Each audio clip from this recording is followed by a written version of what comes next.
Check. ప్రభునందు ప్రియులారా,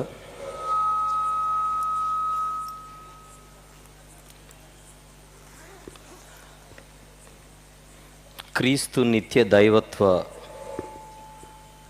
సభలు, క్రీస్తు నిత్య దైవత్వము అనేటువంటి అంశముపై జరుగుతున్నటువంటి ఈ సభలలో మొదటి దినమునకు మనల్ని నడిపించిన దేవాది దేవునికి హృదయపూర్వక స్తుతులు స్తోత్రములు చెల్లిస్తూ ఉన్నాను.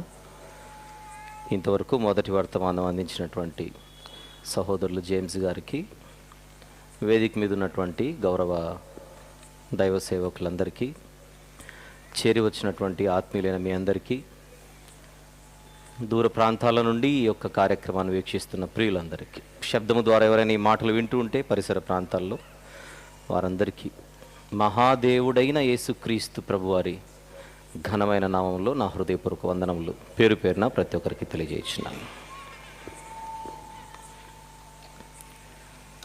ప్రార్థన చేసుకొని మన సభల అంశ ధ్యానంలోనికి మనం ప్రవేశిద్దాం. జాగ్రత్తగా మనసులు సిద్ధపరచుకొని దేవుని సహాయం కొరకు ముందుకెళ్దాం. ప్రియులారా, ప్రార్థనలు ఏకీభవించండి. పరిశుద్ధుడైనటువంటి మా ప్రియ పరలోకపు తండ్రి, జీవం గల నాయన, మహిమ గల దేవ, మీ ప్రియ కుమారుడు, మా ప్రభువు ప్రియరక్షకుడు నజరేయుడైన యేసుక్రీస్తు ప్రభువారి ఘనమైన నామములో శిలువపై మా అందరి నిమిత్తం ఆయన చిందించిన అమూల్యమైన రక్తమును ఆశ్రయించి మేమందరము కలిసి మీ వైపు చూస్తూ ఉన్నాం.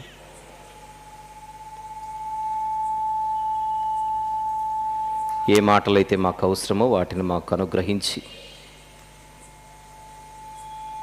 మా అందరి మనోనేత్రములను మరింత వెలిగింప చేయమని వేడుకొనుచు, ఇందు నిమిత్తం మీ ఆత్మ సహాయమును సమృద్ధిగా మాకు ప్రసాదించమని యేసు ప్రభు వారి పవిత్రమైన నామములోనే ప్రార్థనా మనవులు మీకే సమర్పించుచున్నాము తండ్రి, ఆమేన్. మైక్ ఏమైనా మార్చనా?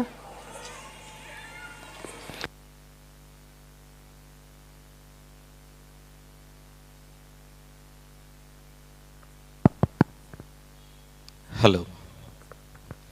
ప్రభునందు ప్రియులారా, యేసుక్రీస్తు ప్రభు దేవుడు అని సమాజానికి చెప్పడంతో పాటు క్రైస్తవులైన వారికి కూడా చెప్పవలసిన పరిస్థితి రావడం మనం ఎంతో బాధపడాల్సినటువంటి విషయం. కారణం, ఆయన దేవుడు అని చెప్పే బైబిల్ని పట్టుకొని ఆయన దేవుడు కాదు అని బోధించే క్రైస్తవ బోధకులు ఉండడం సిగ్గుచేటు. 2, దేవుడే కానీ నిత్యుడు కాదు అని ఇదే బైబిల్ పట్టుకొని బోధించేవారు వారికి ఉన్న అవగాహన లోపాన్ని బట్టి, సరిదిద్దుకునే మనసు లేక ఆయన నిత్యత్వాన్ని తగ్గించి మాట్లాడేవారు ఉండడం శోచనీయం. మీకైనా నాకైనా ఎవరికైనా బైబిలే ప్రామాణికం. ఈ తొలి రోజు, ఈ 3 రోజుల సభలలో మీ ముందుకు తీసుకొని వస్తున్న ఈ వాస్తవాలను దయచేసి అందరూ ఆలోచించవలసిందిగా, మనసు పెట్టి ఆలకించవలసిందిగా ప్రభు పేరట మనవి చేస్తున్నాను. ఒక్క విషయం నేను ఇక్కడ ముందస్తుగా ప్రస్తావించి ముందుకెళ్తాను. ఇప్పుడు మీరు వినబోయే మాటలు ఒక వ్యక్తిని, కొందరు వ్యక్తులను, ఒక సంస్థను, కొన్ని సంస్థలను, కొన్ని శాఖలను అభిమానిస్తూ వింటే విషయం అంత ఖచ్చితంగా అర్థమవుతుందని నేను అనుకోను. వ్యక్తుల కన్నా, సంస్థల కన్నా, లేదా ఒక అడుగు ముందుకేసి మాట్లాడితే శాఖల కన్నా దేవుని వాక్యం మిన్నైనది, నేను ఆ వాక్యాన్ని గౌరవిస్తాను అని మీరు భావిస్తే ఈ కొద్దిసేపు మీరు వినబోయే మాటలు మిమ్మల్ని ఆలోచింపజేస్తాయి. మరొక మాట, యేసుక్రీస్తు ప్రభువును మీరు నిజంగా ప్రేమించేవారైతే మన మనసుల్లో ఉన్న వ్యక్తులను, సంస్థలను, శాఖలను అన్నిటినీ పక్కన పెట్టి నాతో పాటు కొద్దిసేపు ఈ వాక్యంలోనికి తొంగి చూడవలసిందిగా మనవి చేస్తున్నాను. కాసేపు యేసుక్రీస్తు ప్రభు తప్ప మన మనసులో ఎవరు ఉండకూడదు. అసలు ఆయనను బట్టే కదా మనందరం కనెక్ట్ అయింది.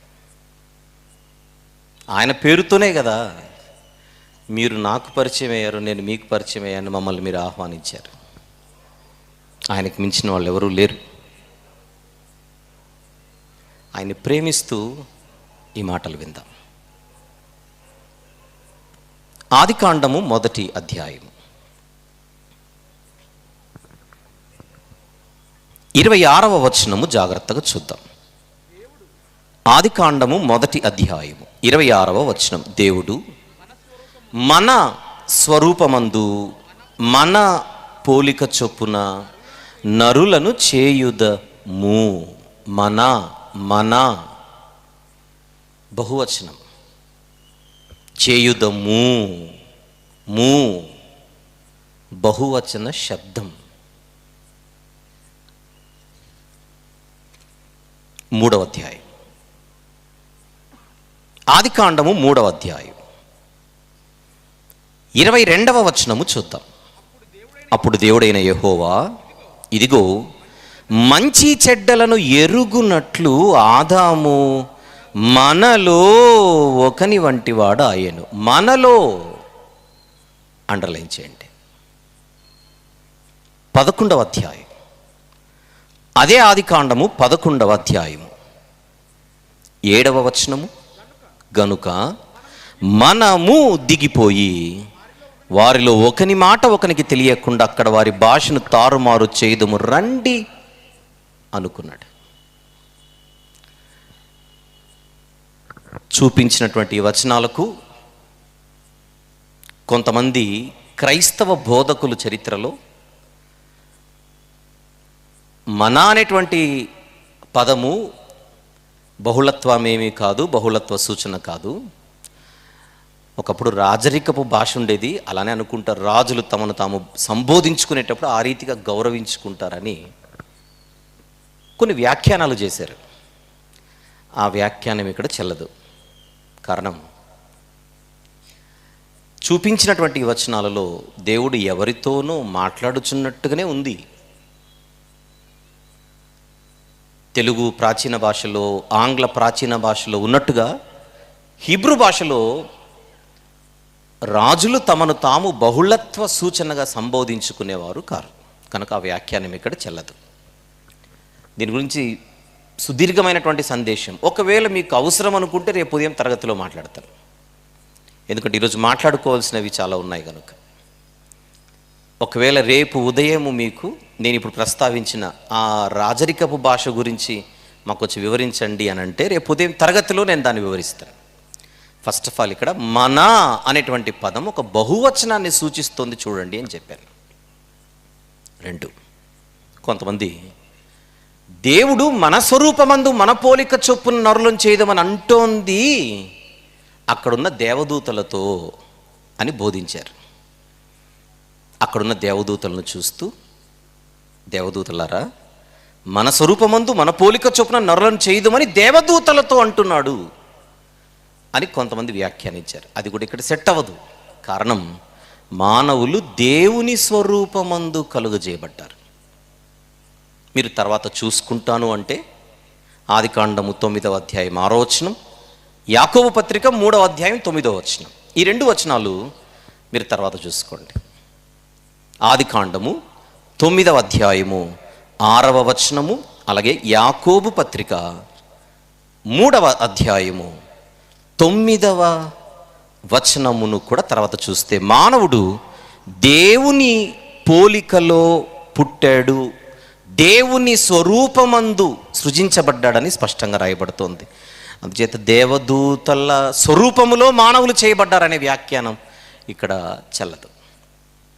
ఎందుకు ఇక్కడ నేను సమయాన్ని ఎక్కువ కేటాయించట్లేదంటే, మనం ఇంకా మాట్లాడుకోవాల్సినవి ఉన్నాయి, అక్కడికి వెళ్ళిపోదాం. ఆదికాండము 1వ అధ్యాయంలోనే ఒక బహుళత్వ సూచన మనకు కనబడుతోంది. మన యెషయా గ్రంథం 6వ అధ్యాయం, యెషయా గ్రంథము 6వ అధ్యాయం. మనకు సందర్భం తెలుసు, ప్రవక్త అయిన యెషయా గారికి ఒక గొప్ప దర్శనం. ప్రారంభం నుంచి, రాజైన ఉజ్జియా మృతి నొందిన సంవత్సరమున అత్యున్నతమైన సింహాసనమందు ప్రభువు ఆసీనుడై ఉండడం యెషయా గారు చూశారు. నేను చూచి తిని. రాజైన ఉజ్జియా మృతి నొందిన సంవత్సరమున అత్యున్నతమైన సింహాసనమందు ప్రభువు ఆసీనుడై ఉండగా నేను చూచి తిని. నేను అంటే ఎవరు అక్కడ?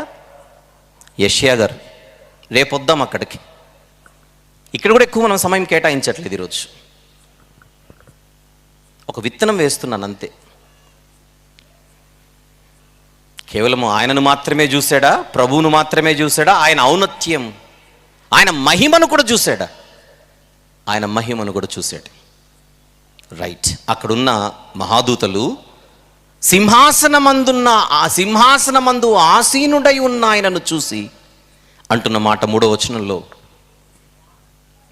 సైన్యములకు అధిపతియగు యెహోవా, ఆ మాట అంటలేం చేద్దాం. సైన్యములకు అధిపతియగు యెహోవా పరిశుద్ధుడు, పరిశుద్ధుడు, పరిశుద్ధుడు, సర్వలోకము ఆయన మహిమతో నిండి ఉన్నదని గొప్ప స్వరముతో గాన ప్రతిగానములు చేయుచుండిరి.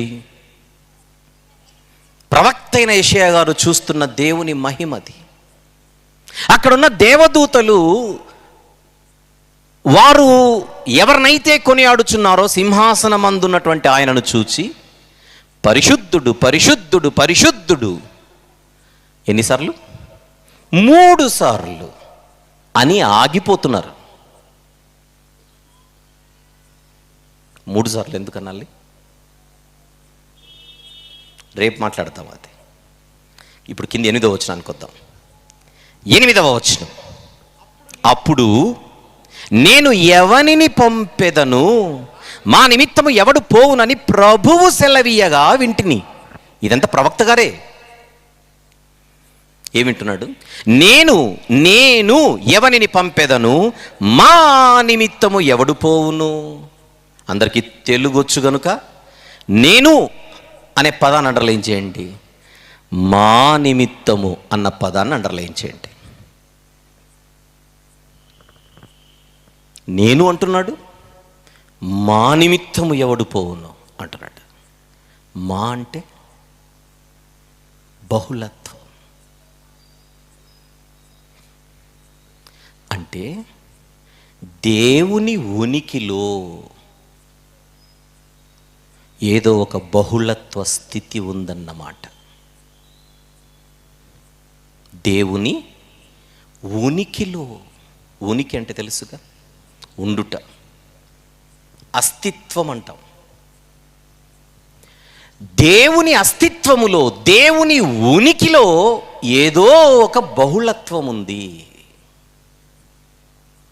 ఆ బహుళత్వములో ఒకరికి మించి ఎక్కువ సంఖ్యలో, ఆ ఉనికిలో ఒకరికి మించి ఎక్కువ సంఖ్యలో ఉన్నట్టుగా పదాలు ఈ రాత్రి మన చెవికి వినపడాలి, అర్థం కావాలి.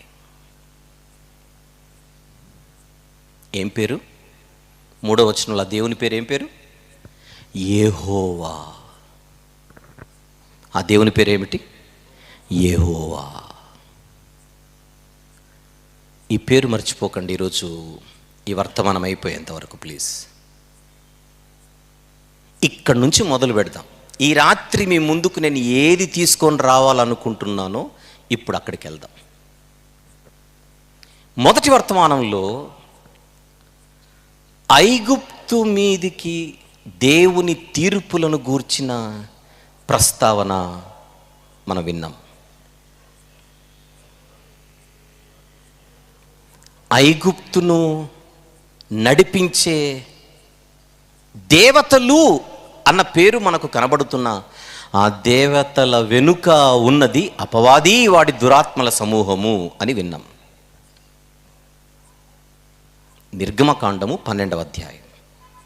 అందులో దేవుడు ఎవరికి తీర్పు తీరుస్తానన్నాడు ఒకసారి అక్కడికి వెళ్ళేసి వద్దాం. నిర్గమకాండము 12వ అధ్యాయం. అందరూ తీద్దాం. నిర్గమకాండము 12వ అధ్యాయం. వచనము కూడా 12. వచనము కూడా 12. ఆ రాత్రి నేను ఐగుప్తు దేశమందు సంచరించి ఐగుప్తు దేశమందలి మనుషులలోనే గాని జంతువులలోనే గాని తొలి సంతతి అంతయు హతము చేసి ఐగుప్తు దేవతలకందరికి తీర్పు తీర్చేదను. నెక్స్ట్ మాట, నేను యెహోవాను. ఇప్పుడు చెప్పండి, 12వ వచనంలో మాట్లాడుచున్న ఆయన పేరేమిటి? యెహోవా. అంటే దేవుడేనా? యెహోవా అంటే దేవుడేనా? దేవుడే. రెండో మాట, రెండో ప్రశ్న, ఆయన దేవుడు మాత్రమేనా? నిత్యుడు కూడానా? ఆ వచనంలో కనబడుతున్న యెహోవా అన్న ఆయన గురించి అడుగుతున్నా నేను. ఈ వచనంలో కనబడుతున్న యెహోవా అన్న ఆయన గురించి నేరుగా సూటిగా అడుగుతున్న ప్రశ్న. ఈ సభలో ఇంతమంది ఉన్నారు, వేదిక మీద సేవకులు ఉన్నారు. మీతో పాటు సేవకులు చెబుతారు, సేవకులతో పాటు మీరు చెప్పండి దయచేసి.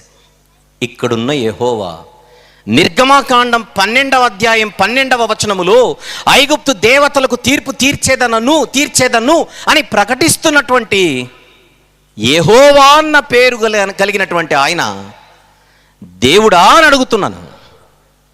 దేవుడు అన్నోళ్ళు చేయెత్తండి, డౌట్ లేకుండా.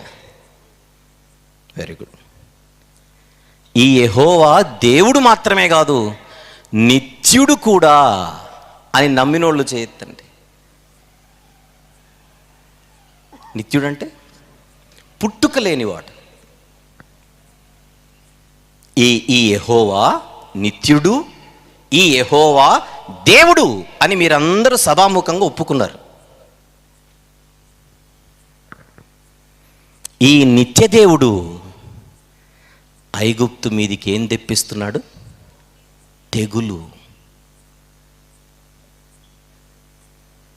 ఐగుప్తు మీదికి తెగుళ్లను తెప్పించిన ఆయన పేరేమిటి చెప్పండి? యెహోవా. ఐగుప్తు మీదికి తెగుళ్ళు తెప్పించిన యెహోవా అన్న ఆయన ఇంతకెవరు? చెప్పారు ఇందాక, దేవుడు. ఐగుప్తు మీదికి తెగుళ్ళు తెప్పించిన దేవుడైన యెహోవా ఇంతకెవరు? నిత్యుడు. ఓకే కదా అందరూ? Very good.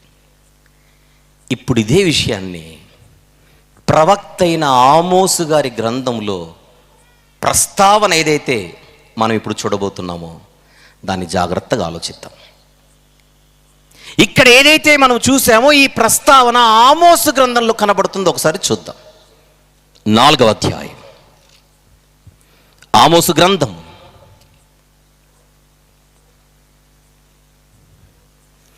4వ అధ్యాయం ఒకసారి 10వ వచనము జాగ్రత్తగా చూద్దాం. 10వ వచనము జాగ్రత్తగా చూద్దాం. మరియు నేను ఐగుప్తీయుల మీదికి తెగుళ్ళు పంపించినట్లు మరియు నేను ఐగుప్తీయుల మీదికి తెగుళ్ళు పంపించినట్లు. ఆగుదాం. ఐగుప్తు మీదికి తెగుళ్ళు పంపింది ఎవరు? నిర్గమకాండం 12లో.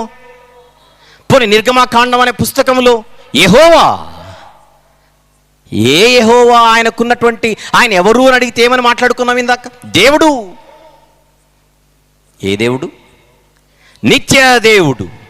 ఆ నిత్యదేవుడు మాట్లాడుచున్నాడు, మరియు నేను ఐగుప్తీయుల మీదికి తెగుళ్ళు పంపించినట్లు మీ మీదికి తెగుళ్ళు పంపించి తిని, మీ దండుపేటలో పుట్టిన దుర్గంధము మీ నాసికా రంధ్రములకు ఎక్కునంతగా మీ యవ్వనులను ఖడ్గము చేత హతము చేయించి మీ గుర్రములను కొల్లపెట్టించి తిని, అయినను మీరు నా తట్టు తిరిగిన వారు కారు. ఇదే యెహోవా వాక్కు. నిర్గమకాండములో కనిపించే, నిర్గమకాండంలో మనం చదువుకొని వచ్చిన యెహోవా, ఆమోసు గ్రంథం 4:10లో మనము చూస్తున్న యెహోవా ఒక్కరేనా వేరువేరా? ఆయన వేరే యెహోవా, ఈయన వేరే యెహోవానా? ఒకరేనా? Very good. ఐగుప్తు మీదికి తెగుళ్ళు పంపించింది నేనే అని చెబుతున్న ఈ యెహోవా అనే దేవుడు, ఆమోసు గ్రంథం 4:10, ఆ యెహోవా అనే దేవుడు కింద 11వ వచనంలో మరొక దేవుని గురించి మాట్లాడుచున్నాడు. చూడండి, బాగా చూడాలి అందరూ జాగ్రత్తగా. 11వ వచనం, దేవుడు సొదొమ గొమొర్రాలను బోర్ల దోసి నాశనము చేసినట్లు నేను మీలో కొందరిని నాశనము చెయ్యగా. ఆగుదాం. మీ అందరికీ తెలుగు వచ్చుగా? నేను తెలుగు బైబిలే కదా చూపించేది. 10వ వచనములో మాట్లాడినటువంటి యెహోవా అన్న ఆయన, ఐగుప్తు మీదికి తెగుళ్ళు పంపింది నేనే అని ప్రకటించుకుంటున్నటువంటి ఆయన, ఐగుప్తు దేవతలకు తీర్పు తీర్చేదనని నిర్గమకాండం 12వ అధ్యాయంలో ప్రకటించిన యెహోవా అన్న ఆయన, దేవుడు నిత్యుడు అని మనం మాట్లాడుకుంటున్నటువంటి ఆయన 11వ వచనంలో ఆ యెహోవా అనే నిత్య దేవుడు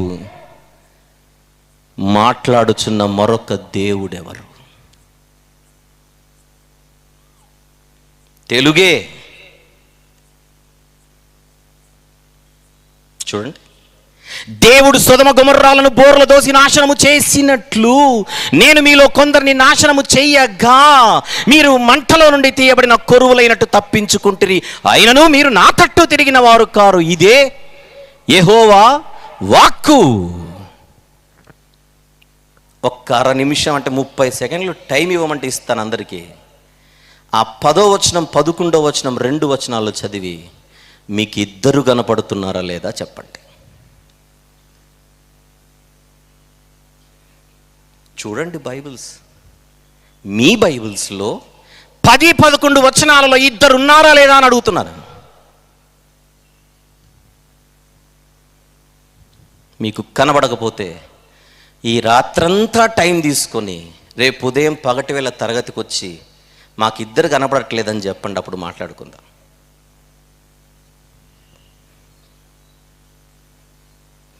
చెవి గలవాడు వినుగాక, కన్నులున్నవాడు చూచునుగాక. మన స్వరూపమందు మన పోలిక చొప్పున బహుళత్వం, మనలో ఒకని వంటి వాడాయను. బహుళత్వం. మనము దిగిపోయి బహుళత్వం.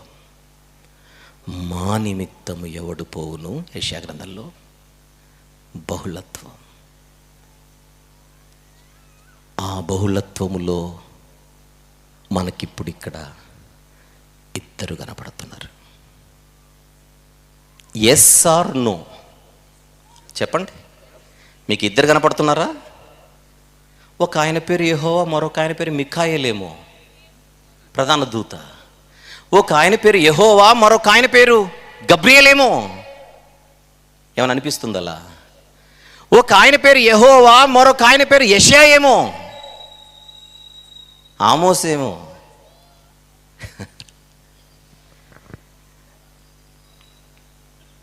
పదవచనంలో మాట్లాడుతున్న ఆయన అంటున్నాడు, ఐగుప్తు మీదికి తెగుళ్ళు పంపింది నేను, సొదొమ మీదికి అగ్నిగంధకాలు కురిపించినది మరొక దేవుడు. నేను ఇద్దరు దేవుళ్ళు ఉన్నారని చెప్తున్నా అనుకుంటున్నారేమో. ఒక్క దేవుని ఒక్క దేవుని ఉనికిలో మనకు కనబడే బహుళత్వం.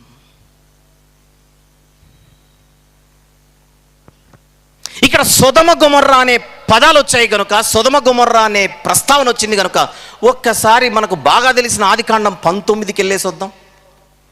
ఆదికాండము 19వ అధ్యాయం, తెలుగే.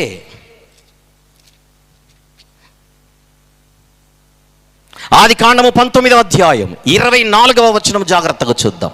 24. అప్పుడు యెహోవా, అది అండర్లైన్ చేసి 1 అనే సంఖ్య రాయండి అక్కడ.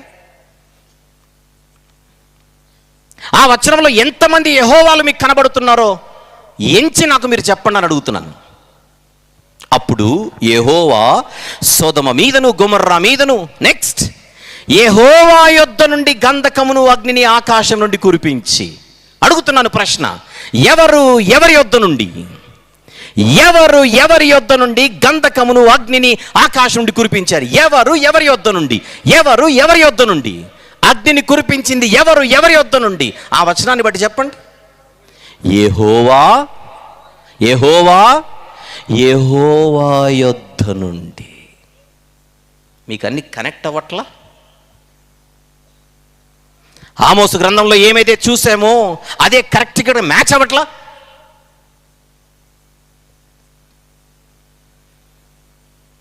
నేను అడుగుతున్నాను, ఐగుప్తు మీదికి తెగుళ్ళు పంపించిన యెహోవా అనే ఆయన దేవుడా కాదా? దేవుడే. నిత్యుడా కాదా? నిత్యుడే. సొదొమ మీదికి అగ్నిగంధకాలను కురిపించిన యెహోవా అన్న ఆయన దేవుడా కాదా? దేవుడే. నిత్యుడా కాదా? నిత్యుడే. మనకు బాగా అవగాహన ఉంది, ఆ ఇద్దరిలో ఒక యెహోవా తండ్రి అయిన దేవుడని. మనకు ఊహ తెలిసినప్పటి నుంచి ఈ నాలెడ్జ్ మనకుంది, అంతేనా? ఒక యెహోవా తండ్రి అయిన దేవుడని మనకు క్లియర్. మరి మరొక యెహోవా ఎవరు? ఐగుప్తు నుండి ఇశ్రాయేలు ప్రజలను బయటికి రప్పించిందెవరు?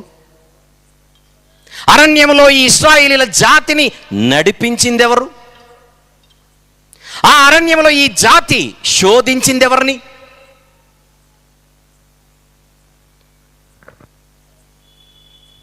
వద్దాం నిర్గమకాండం. ఇవన్నీ మీరు ఆలోచించాలి దయచేసి. నిర్గమకాండం 23వ అధ్యాయం. నిర్గమకాండము 23వ అధ్యాయం 20 నుంచి చూద్దాం. 20. ఇదిగో త్రోవలో నిన్ను కాపాడి నేను సిద్ధపరిచిన చోటుకు నిన్ను రప్పించుటకు ఒక దూతను నీకు ముందుగా పంపుచున్నాను.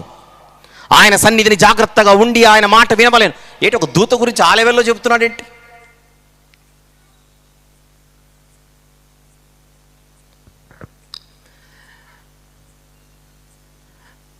సంఘము చేత పంపబడిన వారిని కూడా సంఘపు దూతలు అని అంటారు బైబిల్లో. ప్రవక్తలను కూడా దేవుని దూతలు అంటోంది బైబిల్. తర్వాత మీరు చూడండి, దినవృత్తాంతంలో 2వ గ్రంథం 36వ అధ్యాయం 15-16 వచనాలు. దేవుని యాజకులు కూడా దేవునికి దూతలు అని చెబుతోంది బైబిల్. మలాకీ గ్రంథం 2వ అధ్యాయం 7వ వచనంలో పరలోకంలో ఉన్న వారిని కూడా దూతలు అంటోంది బైబిల్. వీటన్నిటితో పాటు బైబిల్లో ఒక ఆయన దూత పాత్ర పోషిస్తూ ఉంటాడు. దూత అంటే వార్తను తీసుకొని వచ్చి ప్రజలతో షేర్ చేసుకునేవాడు. అబ్రహాము, ఇస్సాకు, యాకోబులతో సంభాషించిన ఒక ఆయన బైబిల్లో కనబడతాడు మనకు. ఇక్కడ దూత అని వచ్చింది కనుక మీరు వెంటనే దూత అంటే గబ్రియేలో మీకాయలు అనుకోకుండా ఒక చిన్న క్లారిటీ ఆదికాండంలో చూపించి ఇక్కడికి వచ్చేస్తాను. ఆదికాండం, నిర్గమ 23 దయచేసి క్లోజ్ చేయకండి. ఆదికాండం 48వ అధ్యాయం 15-16 వచనములు చూద్దాం. యాకోబు గారు యోసేపు గారితో మాట్లాడుచున్న సందర్భం. ఆదికాండం 48, 15-16 వచనములు. అతడు యోసేపును దీవించి, నా పితరులైన అబ్రహాము, ఇస్సాకులు ఎవని ఎదుట నడుచుచుండిరో ఆ దేవుడు. ఎవరు? ఆ దేవుడు. దేవుడు అండర్లైన్ చేద్దాం. దేవుడు, నేను పుట్టినది మొదలుకొని నేటి వరకు ఎవడు నన్ను పోషించేనో ఆ దేవుడు అనగా సమస్తమైన కీడులలో నుండి నన్ను తప్పించిన దూత. దేవుడా దూతనా? దూతగా వచ్చిన దేవుడు. ఆ దూత ఈ పిల్లలను ఆశీర్వదించునుగాక. దూత పిల్లలను ఆశీర్వదించడం ఏమిటి? ఎవరైనా మనం పక్కన వాళ్ళని ఆశీర్వదించేటప్పుడు మే గాడ్ బ్లెస్ యూ అంటామా, మే ఏంజల్ బ్లెస్ యూ అంటామా? దేవుడే మిమ్మల్ని దీవించాలి అంటే ఆది కాండం నుండి ప్రకటన గ్రంథం వరకు దూతల పేరుతో ఎందరు కనబడుచున్నా ఈ దూత స్పెషల్. సంఘము చేత పంపబడే సేవకుల జాబితాలోనికి వచ్చే దూత కాదీనా. ప్రవక్తలు దూతలుగా పిలువబడినటువంటి ప్రవక్తల జాబితాలో వచ్చేవాడు కాదాయన. పరలోకములో ఉండేటువంటి దేవదూతలు, కోటాను కోట్ల దేవదూతలు ఎవరైతే ఉన్నారో ఆ దూతల లాంటి వాడు కాదాయన. ఆయన దూత అనే ఒక రోల్, పాత్ర పోషిస్తున్నాడు. మీకు ఇంకొంచెం క్లారిటీ రావడానికి మలాకి గ్రంథము 3వ అధ్యాయం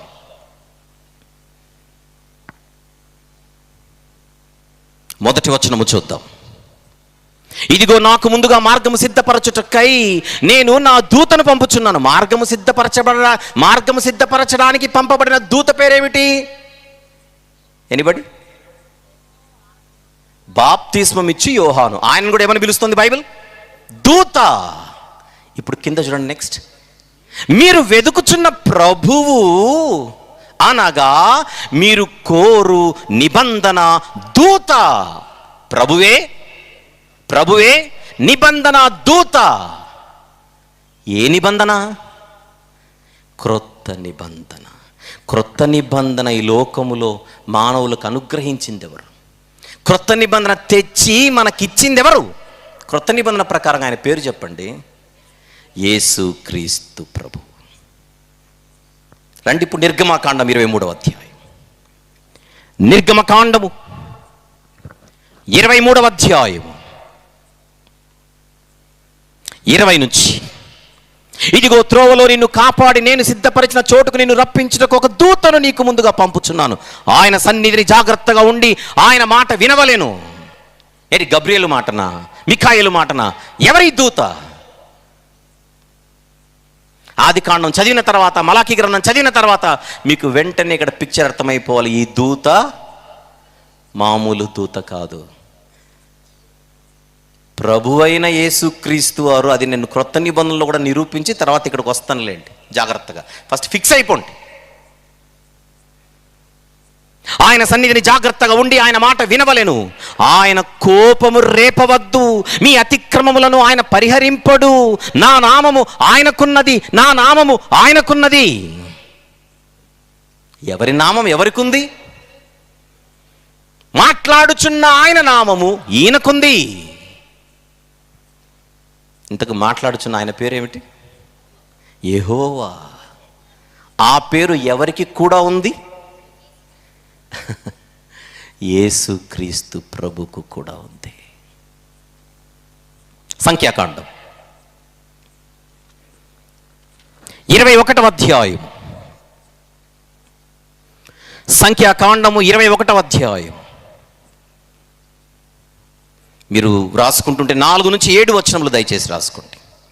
కానీ నేను 5వ వచనం చదువుతున్నాను. కాగా ప్రజలు దేవునికి మోషేకును విరోధముగా మాట్లాడి ఈ అరణ్యంలో చచ్చుటకు. ఎవరెవరికి విరోధముగా?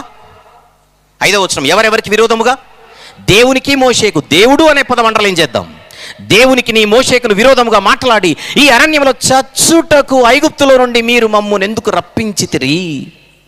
ఇక్కడ ఆహారము లేదు, నీళ్లు లేవు, చవిసారములు లేని అన్నము మాకు అసహ్యమైనదనిది. అందుకు యెహోవా, అండర్లైన్ చేయండి అన్నమాట. అందుకు యెహోవా ప్రజలలోనికి తాపకరములైన సర్పములను పంపెను. అవి ప్రజలను కరువగా ఇశ్రాయేలీలలో అనేకులు చనిపోయారు. జాగ్రత్తగా విందాం ఈ మాట. సంఖ్యాకాండం 21వ అధ్యాయం 6వ వచనములో, అందుకు యెహోవా ప్రజలలోనికి తాపకరములైన సర్పములను పంపెను. సర్పాలను పంపింది ఎవరు? పేరు. సర్పాలను పంపిన ఆయన పేరేమిటి ఇక్కడ? యెహోవా. అది అలానే మైండ్లో పెట్టుకొని కొరింథీయులకు రాసిన మొదటి పత్రిక 10వ అధ్యాయానికి వద్దాం. కొరింథీయులకు రాసిన మొదటి పత్రిక 10వ అధ్యాయం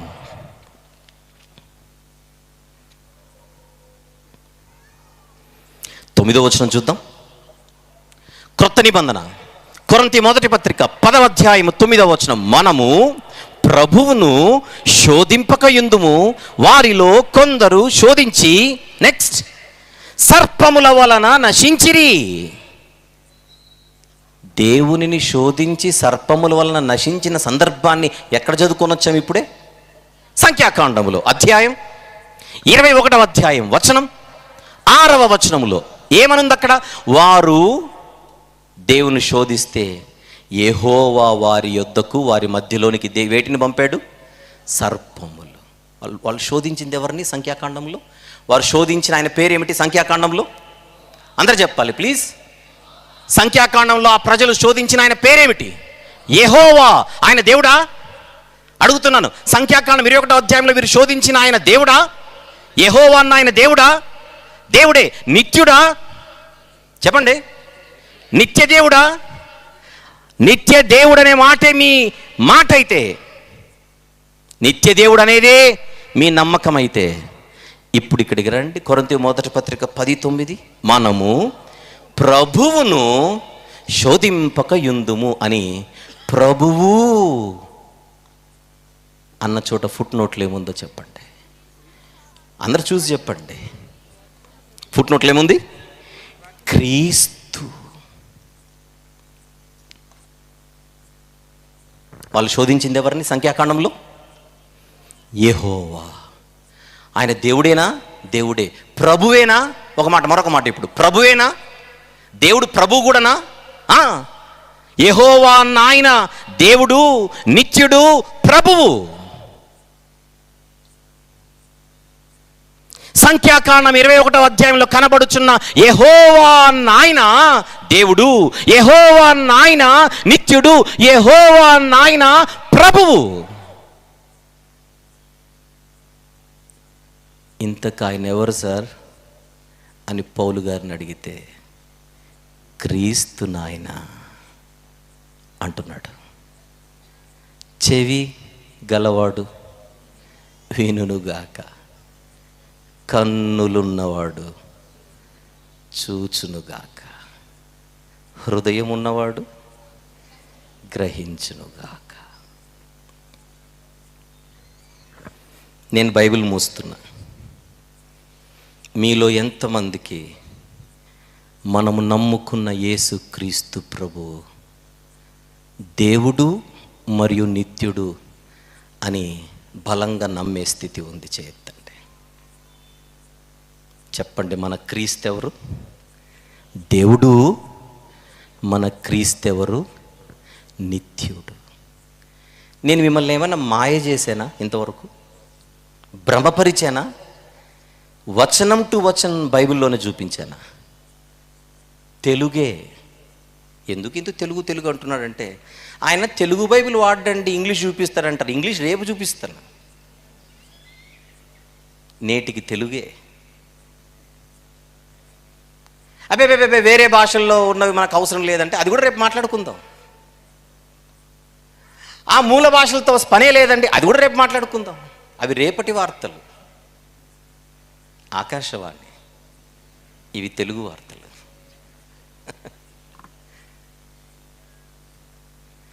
యేసుక్రీస్తు ప్రభు దేవుడు కాదు, యేసుక్రీస్తు ప్రభు నిత్యుడు కాదు అని చెప్పే ఎవరైనా ఈరోజు నేను చూపించిన ఈ వచనాలను, ఈరోజు నేను ఇచ్చిన వివరణను కాదని మీరు దాటి వెళ్ళగలగాలి.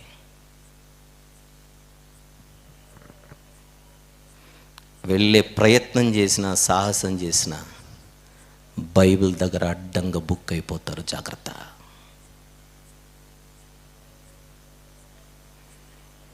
సంఖ్యాకాండం 21లో కనబడే యెహోవా కాదనగలవా నువ్వు దేవుడని? సంఖ్యాకాండం 21వ అధ్యాయంలో కనబడే యెహోవా కాదనగలవా నువ్వు నిత్యుడు కాదని?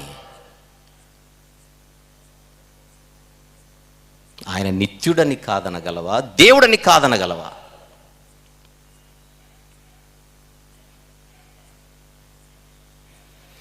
ఈ ప్రశ్నలు అప్పుడప్పుడు ఇక్కడికి వచ్చి వేదికల మీద మేము అడిగేసి వెళ్ళిపోతే సరిపోదు. ఇదంతా ఇప్పుడు మీ దగ్గరకు వచ్చింది. ఎవరైనా దేవుడు కాదన్నారు అనుకోండి, ఎవరైనా నిత్యుడు కాదని అనుకోండి, దీని సంగతి ఏంటని అడగండి.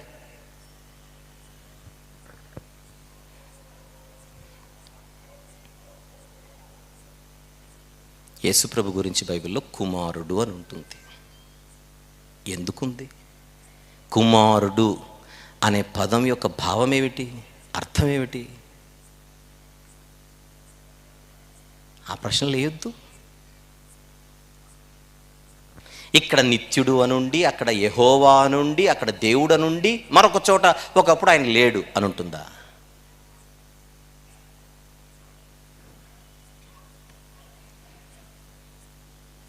ఏంటో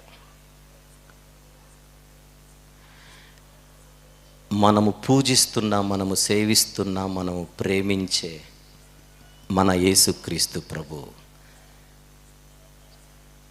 గుండెల మీద చేసుకొని చెబుదాం దేవుడని, గుండెల మీద చేసుకొని చెబుదాం నిత్యుడని. సందేహము లేకుండా మనకు 3 రోజులే. ఈ 3 రోజుల్లో మనకున్న టైంను బట్టి మనం మాట్లాడుకుంటాం. అదే కొంచెం డోస్ ఎక్కువే ఉంటుంది, అదే ఎక్కువ. ఇంకేమైనా బోనస్ కావాలొస్తే తరగతులకు రండి రేపు పగటి వేళ. ఇవన్నీ మీకు ఇచ్చేది దేనికని అడిగితే, ఎవరో వచ్చి దేవుడు కాదంటే తలలూపడానికి కాదు, ఎవరో వచ్చి నిత్యుడు కాదంటే ఉండొచ్చేమో అనుకోవడానికి కాదు. మర్చిపోకండి, ఆయన కంటే మించిన వారు ఈ భూమి మీద మనకెవరు లేరు. ఇది మీరు నమ్మినోళ్ళైతే ఈ సత్యానికి కట్టుబడి ఉండండి. నేను అలానే కట్టుబడి ఉన్నాను, మేము అలాగనే కట్టుబడి ఉన్నాం. అందరు ఇదే మాటతో ముందుకెళ్ళాలి. మనం అప్పుడప్పుడు స్వీట్ షాప్కి వెళ్తే స్వీట్ కొనుక్కునే ముందుగా టేస్ట్కి ఏమని అడుగుతాం చూడండి. అప్పుడు ఒక ముక్క ఇస్తారు. ఆ ముక్క తిని అది బాగుందో లేదో మనం డిసైడ్ చేస్తాం. మనం తినేది ముక్కనే, బాక్స్ కాదు. ఈరోజు ఆయన నిత్యత్వముపై, ఆయన దైవత్వంపై మీకు ఇచ్చింది ముక్కే, టేస్ట్కి. రేపు ఎల్లుండి ఒక బాక్స్నన్నా కంప్లీట్ చేద్దాం. అందరండి. సమయము 10:30 మనకంతే. గ్రౌండ్లో మనకు టైం ఇచ్చింది ఇంతవరకే. రేపు రాత్రి మరిన్ని సంగతులు మాట్లాడుకుందాం 2 వర్తమానాలలో. అందరు లేచి నిలబడినట్లయితే ప్రార్థన చేసుకుందాం.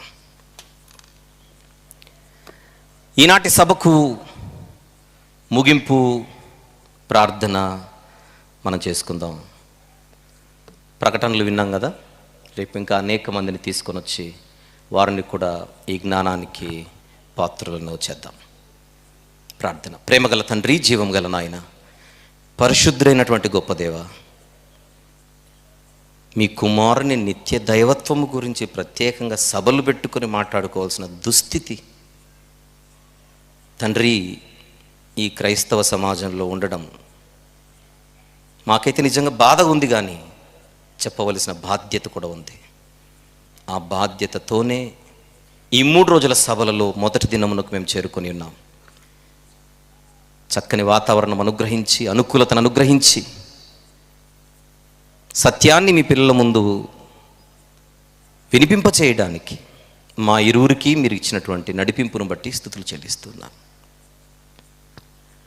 రేపటి పగటి వేళ తరగతులు, రేపు రాత్రి ఎల్లుండి పరిచర్య మీ హస్తాలకు అప్పచెప్పుచు, వినువారు మాత్రముగా ఎవరు ఉండకుండా ఈ మాటలను ఆలోచించే చక్కని మనస్సు అందరికి అనుగ్రహించమని వేడుకొనొచ్చు.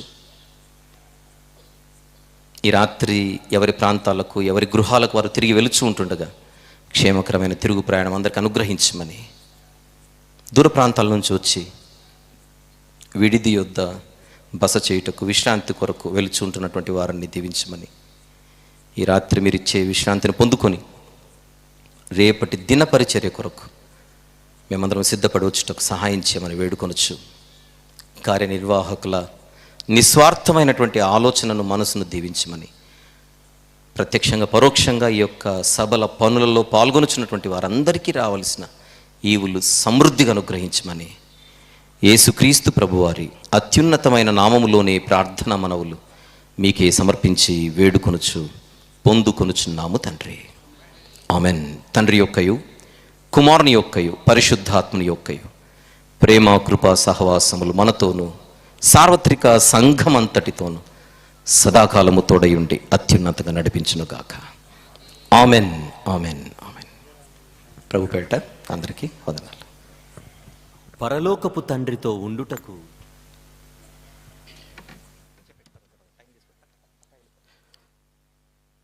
యోగ్యత లేని వారమైన ఉండుటకే ప్రభువైన క్రీస్తు ఈ లోకానికి వచ్చాడు. ఒక్కసారి ఈ పాట వింటూ ఆలోచించండి. యథావిధిగా సాయంకాలము 7 గంటలకే మరి సభ అనేది ప్రారంభించబడుతుంది. అలాగే 10 గంటలకే ముగించబడుతుంది. దయచేసి అందరూ కూడా మరి సమయాన్ని పాటించి మీతో పాటు అనేకులను మరి క్రీస్తు వారి దైవత్వం గురించి తెలియపరచుటకు మరి తీసుకొని రావాల్సిందిగా ప్రేమతో ఆహ్వానిస్తున్నాం. అలాగే దూర ప్రాంతం నుండి వచ్చిన వారి కొరకు మరి వసతి, అలాగే భోజనము ఇవన్నీ కూడా ఫ్రీగానే మరి ఏర్పాటు చేస్తున్నాం. స్థలం రైల్వే స్టేషన్ దగ్గర ధర్మపేట కమిటీ హాల్ నందు దూర ప్రాంతం నుంచి వచ్చిన వారు ఎవరైనా ఉండడానికి మరి అవకాశం ఉంది. అలాగే చేరి వచ్చిన వారందరికీ కూడా అక్కడ భోజనాలు అనేవి కూడా మరి